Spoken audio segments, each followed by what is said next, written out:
বর্তমানে যে নিউজ দেখতে পাচ্ছি, সারা পৃথিবীর ভিতরে বাংলাদেশ এখন নেতৃত্ব দিচ্ছে, ঠিক না ভাই ঠিক?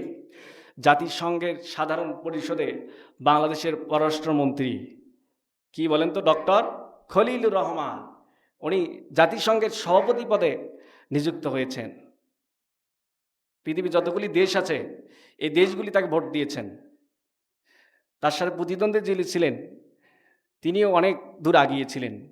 মুসলমান কান্ট্রি যতগুলো আছে 57টা দেশ, মুসলমান কান্ট্রিগুলো আমাদেরকে ভোট দিয়েছেন এই বাংলাদেশ মুসলমান হওয়ার কারণে। পৃথিবীর দ্বিতীয় বৃহত্তম মুসলিম কান্ট্রি বলা হয় বাংলাদেশ, যেখানে আয়তনে খুব ছোট কিন্তু জনসংখ্যা কি অনেক বেশি, অনেক বেশি।